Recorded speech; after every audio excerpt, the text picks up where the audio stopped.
తప్పుదారి పట్టించేటువంటి ప్రయత్నం చేసింది. 20 మాసాల పాలన పూర్తయినటువంటి సందర్భంగా, పూర్తిగా వస్తున్నటువంటి సందర్భంగా మేము డిమాండ్ చేస్తూ ఉన్నాం, ఈ 20 మాసాల పాలన చూసిన తర్వాత ప్రజలను పరిపాలిస్తున్నాడా, లేకపోతే ఢిల్లీ పెద్దల్ని ప్రసన్నం చేసుకోవడానికి ప్రయాణాలు చేస్తున్నాడా అర్థం కానటువంటి పరిస్థితి. అందుకనే గడచిన 19-20 మాసాల కాలంలో ఆయన దాదాపు 48-49 సార్లు ఢిల్లీ పర్యటించడం జరిగింది. ఈ ఢిల్లీ పర్యటనలన్నిటి మీద శ్వేతపత్రం విడుదల చేయాలని డిమాండ్ చేస్తూ ఉన్నాం. ఎందుకంటే గతంలో ఎవరైనా ముఖ్యమంత్రి కానీ కేంద్ర ప్రభుత్వం దగ్గర, పార్టీల దగ్గర అనేక అవసరాల నిమిత్తం పోయినప్పుడు రాష్ట్ర ప్రయోజనాల కోసం డిమాండ్ చేస్తారు, ప్రయత్నం చేస్తారు. గతంలో ఉన్నటువంటి వాళ్ళందరూ అనుసరించినటువంటి విధానం అది. కానీ ఈరోజు తెలంగాణ ముఖ్యమంత్రి రేవంత్ రెడ్డి గారు రాష్ట్ర ప్రయోజనాలను పరంగా పెట్టడానికి, బలిపెట్టడానికి ఢిల్లీ పర్యటన చేస్తూ ఉన్నట్టు కనబడతా ఉన్నది. నిన్నగాక మొన్న మనకచర్ల, గోదావరి, కృష్ణా విషయంలో అసలు ఆ అంశమే ప్రస్తావనకు రాలేదు అని మభ్యపెట్టి నమ్మించేటువంటి ప్రయత్నం చేస్తే ఆంధ్రప్రదేశ్ ప్రభుత్వం మొదటి ఎజెండాలో అంశంగా దాన్నే ప్రస్తావించడం జరిగింది అనేటువంటి మాట మాట్లాడుతున్నది. అంటే ఇంత అద్భుతమైనటువంటి శాస్త్ర సాంకేతిక పరిజ్ఞానం, ప్రతి విషయం నిమిషాలలో బాహ్య ప్రపంచానికి తెలుస్తున్నటువంటి సందర్భంలో కూడా ఇంత పచ్చి దగ, పచ్చి మోసం, రాష్ట్ర ప్రయోజనాలను పనంగా పెడుతున్నటువంటి నిర్వాకాన్ని ఖండిస్తున్నాం. అందుకనే శ్వేతపత్రం విడుదల చేయాలనేటువంటి డిమాండ్ చేస్తా ఉన్నాం. ఈయనకు అడ్డంగా దొరకడం ఇది మొదటిసారి కాదు, గతంలో కూడా చూసినాం. నోటు కేసు సందర్భంలో కూడా అడ్డంగా దొరికినటువంటి వ్యక్తి కాబట్టి బుకాయించడం, తన వ్యక్తిగత ప్రయోజనాల కోసం ఎవరి ప్రయోజనాలనైనా కూడా తాకట్టు పెట్టేటువంటి స్వభావం ఉన్నది కాబట్టి ఖచ్చితంగా గడిచిన తన పాలనా కాలంలో ఢిల్లీ పర్యటన సందర్భంగా జరిగినటువంటి అన్ని విషయాల మీద శ్వేతపత్రం విడుదల చేయాలని డిమాండ్ చేస్తూ ఉన్నాం. 48-49 సార్ల పర్యటన అంటే యావరేజ్గా 2-3 రోజులు వేసుకున్నా దాదాపు ఒక 100 రోజుల పాటు, 100 రోజుల పాటు ఢిల్లీ పర్యటన. ఆయన ఇతర రాష్ట్రాలు కావచ్చు, ఇతర దేశాలు కావచ్చు, పర్యటించిన సమయం అంతా ఈ 600 రోజుల కాలంలో ఆయన దాదాపు 200 రోజుల పాటు బయటనే ఉన్నాడు. అంటే రాష్ట్ర గాలి మోటార్లో తిరగడం, రాష్ట్రాన్ని గాలికి వదిలేయడం, గాలి మాటలు మాట్లాడడం, పైగా ఢిల్లీకి పోతేనో బొంకులు, ఈడికి వస్తేనో రంకులు. ఎవరు ప్రశ్నించినా, ఏ సమయం చూసినా, ఏ సందర్భం చూసినా, ఎక్కడ మాట్లాడినా ఎదుటి వాళ్ళ మీద ఎదురుదాడి చేసేటువంటి మాటలే కనబడతాయి. కానీ అర్థం చేసుకొని సుపరిపాలన అందించాలనేటువంటి విజ్ఞత లేని పరిస్థితిని మనం చూస్తూ ఉన్నాం. ఇక వారు పర్యటించినటువంటి విషయాలు మీ అందరికీ కూడా తెలుసు. దావోస్కు పోయిండు, కొరియాకు పోయిండు, జపాన్కు పోయిండు, లండన్కు పోయిండు, చాలా రాష్ట్రాల ఎన్నికలలో పాల్గొన్నాడు. అంటే ఇది దేనికి నిదర్శనం? పాలన అనేది గాలికి వదిలేసింది అనే దానికి నిదర్శనం. ఈ ముఖ్యమంత్రి రంకులు బొంకులు వెరసి తెలంగాణ ప్రజలకు ఇచ్చినటువంటి హామీలు కానీ, తెలంగాణ ప్రయోజనాలను కానీ విస్మరిస్తున్నటువంటి తీరు. మనం చాలా కేసీఆర్ గారు తన పాలనా కాలంలో అపురూపమైనటువంటి సెక్రటేరియట్ నిర్మాణం చేశారు. బహుశా ఆ సెక్రటేరియట్ను సందర్శించినటువంటి వాళ్ళు ఎవరైనా కూడా మా రాష్ట్రంలో, మా దేశంలో ఇటువంటి సెక్రటేరియట్ ఉండాలి, దీని నుంచి పరిపాలన చేసేటువంటి అవకాశం రావడం అదృష్టం అని భావిస్తారు. ఏం చేస్తూ ఉన్నాడు ముఖ్యమంత్రి? ఎక్కడి నుంచి పరిపాలన చేస్తూ ఉన్నాడు? ఆయన చేస్తే ఇంటి నుండి, ఎందుకంటే సెక్రటేరియట్ ద్వారా జరిగేటువంటి కార్యక్రమాలు అన్నీ కూడా కార్యకలాపాలన్నీ కూడా కొంత ట్రాన్స్పరెంట్గా ఉంటాయి, ప్రజల దృష్టిని ఆకర్షిస్తూ ఉంటాయి. ఎవరు వస్తున్నారు, ఎవరు పోతున్నారు, ఏం జరుగుతున్నది అనే విషయం అందరికీ తెలిసేటువంటి అవకాశం ఉంటుంది. ఈయన లోపాయికారి వ్యవహారాలు చక్కబెట్టుకోవడం, వ్యక్తిగత ప్రయోజనాలకు ప్రాధాన్యత ఇవ్వడమే పనిగా పెట్టుకున్నాడు కాబట్టి ఇంటి నుండి నడుపుతా ఉన్నాడు. ఇంటి నుండి పాలన నడుపుతాడు.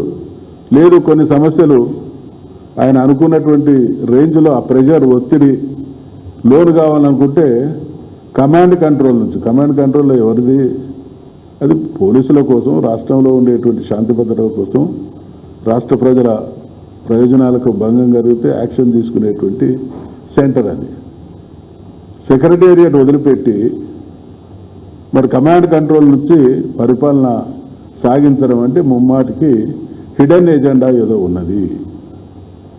అందుకని మళ్ళీ మేము రిపీటెడ్గా అంటున్నటువంటి మాట, పాలన గాలికి వదిలేసింది. అంటే మీరు నిన్న మొన్నటి నుంచి ఆలోచిస్తూ ఉన్నారు. ఈయన ముఖ్యమంత్రి అయిన తర్వాత ఒక ఢిల్లీ పర్యటనకే దాదాపు 400 గంటలు, 40 సార్లు పోతే పోవడం రావడం, దాదాపు 300-400 గంటల సమయం విమానంలో గడిపింది. ఈ దేశంలో, ఈ రాష్ట్రం నుంచి ఢిల్లీకి పోవడానికి ఎంత సమయం అయితే విమాన ప్రయాణానికి, ఢిల్లీ ప్రయాణానికి వెచ్చించిందో అంత సమయం కూడా సెక్రటేరియట్లో కూర్చొని పాలన చక్కదిద్దినటువంటి పాపన కూడా. అనేక సమస్యలు వీరి పరిపాలనా కాలంలో వారు ఇచ్చినటువంటి హామీలు నిలబెట్టుకోవడం కానీ, వారు ఇచ్చినటువంటి అనుకున్నటువంటి లక్ష్యాన్ని సాధించకపోగా కేసీఆర్ గారి హయాంలో అద్భుతమైనటువంటి పాలన అందించి పాలనా పగ్గాలు వీళ్ళ చేతికిస్తే అప్పటి వరకు బ్రహ్మాండంగా నడిచినటువంటి డిపార్ట్మెంట్స్ కూడా, శాఖలు కానీ, ఆ రంగాలు కానీ ఎంత దయనీయమైనటువంటి స్థితిలో ఉన్నాయో చూస్తూ ఉన్నాం. ఇవాళ సాగునీటి రంగం మేము మా చిన్నప్పటి నుంచి చూస్తూ ఉన్నాం. ఎండాకాలం వచ్చిందంటే గతంలో కూడా చెర్లల్లో నీళ్లు లేనటువంటి పరిస్థితులు, నీళ్లు తేలేటువంటి బీటలు బాడినటువంటి నేలను చూసేది. కేసీఆర్ గారి హయాంలో గోదావరి సూర్యాపేట, తుంగతుర్తి వరకు ఎన్నడూ కూడా ఆల్మోస్ట్ ఆల్ కరువు పీడిత ప్రాంతాలుగా, ఒక రకంగా సాగునీరు అందక ఇబ్బంది పడ్డటువంటి ప్రాంతాల్లో కూడా మేము అనేక సందర్భాల్లో ఆ ప్రాంతానికి పోతే ఎర్రటి ఎండాకాలంలో మే, ఏప్రిల్ మాసాలలో కూడా జలకళ కనబడ్డది. అంటే తెలంగాణలో అప్పటి వరకు శాశ్వత సమస్యగా కొనసాగినటువంటి అనేకం కేసీఆర్ గారి హయాంలో పరిష్కరించబడితే ఇవాళ మళ్ళీ అవి సమస్యలేని, అది కరెంటు రంగం కావచ్చు, సాగునీరు రంగం కావచ్చు, ఇతరత్ర మనం చూస్తున్నాం. ఇప్పుడు హాస్టళ్ల పరిస్థితి ఎంత దయనీయంగా తయారైంది అని అంటే, ఈరోజు కూడా ప్రతిరోజు విద్యాశాఖ స్వయంగా ముఖ్యమంత్రి గారు చూస్తున్నటువంటి శాఖ, ప్రతిరోజు విద్యార్థులు ఎక్కడో ఒక చోట ఏదో ఒక సమస్యతో ప్రతిరోజు రిపోర్టింగ్ జరుగుతూ ఉన్నది. 100 మందికి పైగా చనిపోయినటువంటి దృష్టాంతం. మరి విద్యాశాఖ తన దగ్గర పెట్టుకొని, గతంలో వారు అన్నారు నేను రివ్యూ చేస్తున్నా అంటే, నా దగ్గర ఉండడం అని అంటే అదనంగా వాళ్ళకు సౌకర్యాలు సమకూర్చేటువంటి అవకాశం ఉంటుంది. కాబట్టి చాలా స్పెషల్ అటెన్షన్ ముఖ్యమంత్రి స్థాయిలో ఉండడం ద్వారా వాళ్ళ సమస్యలు పరిష్కరించబడతాయనేటువంటి మాటలు చెప్పి ఇవాళ విద్యార్థి లోకం, ప్రత్యేకించి రెసిడెన్షియల్ స్కూళ్ళల్లో చదువుకునేటువంటి విద్యార్థులు ఎటువంటి ఇబ్బందులు పడుతున్నారో మనం అందరం కూడా చూస్తూ ఉన్నాం. వారే ముఖ్యమంత్రి గారు స్వయంగా అంటే ఢిల్లీ వెళ్తున్నాడు, వస్తున్నాడు. ఏమన్నాడు, ఢిల్లీకి పోతే అపాయింట్మెంట్లు దొరకక తిరిగి వచ్చినటువంటి రోజులు ఉన్నాయి, మనం చూస్తాం. అదేవిధంగా ఢిల్లీకి పోతే అప్పులు పుడతలేవు అని అనడంతో పాటు దొంగను చూసినట్టు చూస్తానన్నాడు. మరి ఆయనే ఆ మాట అన్నాడు, ఆయనే తెల్లారు లేస్తే ఢిల్లీకి పరుగులు పెడతా ఉన్నాడు. ఇవాళ తెలంగాణ గౌరవాన్ని ఢిల్లీతో పాటు, దేశంతో పాటు ప్రపంచవ్యాప్తంగా తెలంగాణ అనేదాన్ని ఒక ఆదర్శ రాష్ట్రంగా, ఒక అద్భుతమైనటువంటి రాష్ట్రంగా, చాలా పేరు ప్రఖ్యాతులు తీసుకొచ్చినటువంటి పాలన చరిత్ర కేసీఆర్ గవర్నమెంట్ది, బీఆర్ఎస్ ప్రభుత్వానిది. అయితే ఇవాళ తెలంగాణ అంటే ఒక చులకన భావం, ఒక చిన్న చూపు, ఒక రకంగా మన స్థాయిని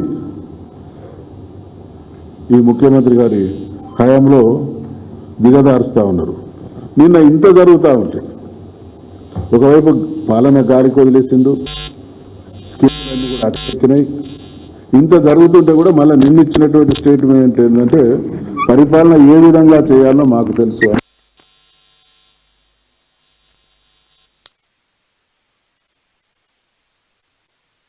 హామీలు ఏమైనాయి? మేమేమంటున్నాం ప్రతిపక్షంగా, ప్రజలుగా మీరు ఇచ్చినటువంటి హామీలు అమలు చేయమనేదే మా డిమాండ్. అనేక హామీలు ఇచ్చింది. ఈరోజు వరకు మహిళలకు 2,500 రూపాయలు ఇస్తామన్నటువంటి ఆ ఊసే లేదు. అత్యంత మీరిచ్చినటువంటి గ్యారంటీల్లో అత్యంత ప్రాధాన్యత కలిగినటువంటి అంశం 2,500 మహిళా మనులకు ఇచ్చేటువంటి ఆర్థిక సహకారం. తులం బంగారం తెలంగాణ కాదు భారతదేశంలో మహిళలకు ఒక సెంటిమెంట్. బంగారం అంటే వాళ్ళు ఎంత ఇష్టపడతారో కూడా తెలుసు. అంటే వాళ్ళ ఆ మానసిక బలహీనత కావచ్చు, కోరిక కావచ్చు, దాన్ని ఎక్స్ప్లాయిట్ చేసి ఓట్లు వేయించుకొని ఇప్పటి వరకు కొన్ని లక్షల పెళ్లిళ్ళైనాయి. ఒక్కరికి కూడా ఇచ్చినటువంటి దాఖలా లేదు. అసలు మోసం చేస్తే మనం పక్క వాళ్లకు ఏదైనా నష్టం కలిగించినా, మోసం కలిగించినా కాస్త పాశ్చాత్తాపడదాం, అంతర్మదనం ఉంటుంది. అయ్యో నేను మాటిస్తే తప్పితే, లేదా ఎదుటి వాళ్ళ పాప బలహీనతను ఆసరాగా చేసుకుని ఎక్స్ప్లాయిట్ చేస్తే అనేటువంటి ఆత్మన్యూనత మనకుంటుంది. ఆ విషయంలో కూడా ఎక్కడన్నా ఎవరైనా మాట్లాడినా కూడా ఎదురుదాడే. ఇది ఒక ప్రజాక్షేమాన్ని కాంక్షించే పరిపాలకుడి లక్షణం కాదు. విజ్ఞత లేక అన్ని రకాలుగా తెలంగాణ ప్రయోజనాలను దెబ్బతీస్తున్నాడు. నిరుద్యోగుల పరిస్థితి నిన్నగాక మొన్న నా దగ్గరికి చిక్కడపల్లి లైబ్రరీలో చదువుకునేటువంటి నిరుద్యోగ విద్యార్థులు, యువకులు 20-30 మంది వచ్చింది. మాకు పెళ్ళిళ్ళు కాలేదు, ఇంటికి పోయే పరిస్థితి లేదు. ఈ మహానుభావుడు చెప్పిండు, మేము నమ్మినాం. ఒక్కొక్కరం కార్యకర్త కంటే ఎక్కువ కష్టపడి పనిచేసి వీళ్ళు అధికారంలోకి వస్తే మాకు శాశ్వతమైనటువంటి రిలీఫ్ దొరుకుతుందని చూసినాం. మేము మా తల్లిదండ్రులకు చెప్పేటువంటి క్రమంలో కాంగ్రెస్ అధికారంలోకి వస్తే మా లైఫ్ సెట్ అవుతుంది, మేము మిమ్మల్ని బాగా చూసుకుంటామని భరోసా ఇచ్చినాం. ఇప్పుడు తల్లిదండ్రులకు ముఖం చూపించేటువంటి పరిస్థితి లేదనేటువంటి ఆవేదన వ్యక్తం చేస్తాం.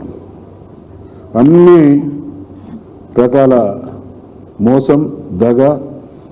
రైతు భరోసా ఎన్ని కిస్తులు ఎగ్గొట్టిండో మీకు తెలుసు. ఇక బీసీల విషయానికి వస్తే అనేక అంశాలతో పాటు బీసీ సమాజానికి సంవత్సరానికి 20,000 కోట్ల చొప్పున 5 సంవత్సరాల్లో లక్షల కోట్లు ఖర్చు చేసి దేశంలో ఏ రాష్ట్రంలో చరిత్రలో ఏ ప్రభుత్వం చేయనటువంటి అభివృద్ధి బీసీలకు సాకారం చేస్తా అన్నాడు. మేము నిలదీసినాం శాసన మండలిలో, అయ్యా సంవత్సరానికి 20,000 కోట్లు పెడతానన్నావు, మరి తీరా చూస్తే 7,000 కోట్లు మొదటిసారి. బహుశా ఖర్చు చేసింది 3-4 వేల కోట్లు. అంటే 10-20% మాత్రమే వాళ్ళు ఇచ్చినటువంటి హామీలను నిలబెడతా ఉన్నారు. అనేక రంగాల వాళ్లకు చేయూత అన్నారు, దివ్యాంగులకు 6,000 రూపాయలు అన్నారు, వ్యవసాయ కూలీలకు 12,000 అన్నారు, ఆటో డ్రైవర్లకు 12,000 అన్నారు, రాజీవ్ యువ వికాసం అన్నారు. ఇన్ని రకాల పచ్చి మోసం. వ్యవసాయం దండగా అన్న పరిస్థితి నుంచి వ్యవసాయం పండగ చేసిండు కేసీఆర్ గారు. గతంలో 2014కు ముందు కాంగ్రెస్ అధికారంలో కొనసాగుతున్నటువంటి సమయంలో ఎరువులకు, పురుగుల మందులకు, విత్తనాలకు పోలీస్ స్టేషన్ల ముందట, షాపుల ముందట పడిగాపులు పడ్డటువంటి రోజులను చూసినాం. మేము సంతోషపడ్డాం. తెలంగాణ వచ్చింది, ఈ సమస్యలు శాశ్వతంగా పరిష్కరించబడ్డాయి. చిన్న పిల్లగాళ్ళకు చెప్తే మా అనుభవాలలో కొన్ని గిట్లుండే అని చెప్తే తెలంగాణ వచ్చిన తర్వాత ఆ పరిస్థితి లేదు కాబట్టి చాలా గొప్ప పిల్లలు వాళ్ళు. అటువంటి పిల్లలు ఇవాళ మమ్మల్ని అంటున్నారు, మీరు లేరని అన్నారు, పరిష్కారం చేసినామన్నారు. మళ్ళా ఆ సీన్స్ రిపీట్ అవుతా ఉన్నాయి. అంటే పురోగమనంలో ఉన్నటువంటి రాష్ట్రాన్ని తిరోగమనంలోకి నెడుతున్నటువంటి దుష్ట పాలన రేవంత్ రెడ్డి గారి సర్కారు. పరిపాలనలో అన్ని రకాలైనటువంటి వైఫల్యాలు. ఇక వైఫల్యాలకు మారు పేరు అని అంటే రేవంత్ రెడ్డి గారి సర్కారు. దీన్ని ఎవ్వరు ప్రశ్నించినా చాలా బాధాకరమైనటువంటి విషయం. పోలీస్ స్టేషన్లు అన్నీ కాంగ్రెస్ పార్టీ కార్యాలయాలుగా పనిచేస్తూ ఉన్నాయి. ఎక్కడ చూసినా అణచివేత. సోషల్ మీడియా వారియర్స్ మీద పెడుతున్నటువంటి కేసులను చూసినాం. నిన్న ప్రశాంత్ రెడ్డి గారు, వీళ్ళు చివరికి ప్రజల్ని మెప్పించలేక ఆత్మవిశ్వాసం కోల్పోయి అనుభవరాహిత్యం కావచ్చు, అహంకారం వల్ల కావచ్చు, ఈ దాడులకు తెగబడతా ఉన్నాం. చాలా సీరియస్గా హెచ్చరిస్తూ ఉన్నాం. రేవంత్ రెడ్డి గారు 20 మాసాల పాలనా సమయంలో తెలంగాణను అన్ని విధాల అధోగతి పాలు చేసినటువంటి పరిస్థితి. ఈ చర్యల్ని ఖండిస్తున్నాం. ఇప్పటికైనా పిచ్చోని చేతిలో రాయిలాగా మారినటువంటి నీ ప్రభుత్వ నిర్వాకాన్ని సరిదిద్దుకోవాలని డిమాండ్ చేస్తా ఉన్నాం. మళ్ళీ ఒకసారి రీఇటరేట్ చేస్తా ఉన్నాం. మీ ఢిల్లీ పర్యటనల మీద శ్వేతపత్రం విడుదల చేయాలి. ఢిల్లీ పర్యటన వల్ల ఉనగూరిన లాభం ఏందో లేదా జరిగినటువంటి నష్టం ఏందో తేల్చాల్సినటువంటి సమయం అని తెలియజేస్తాం.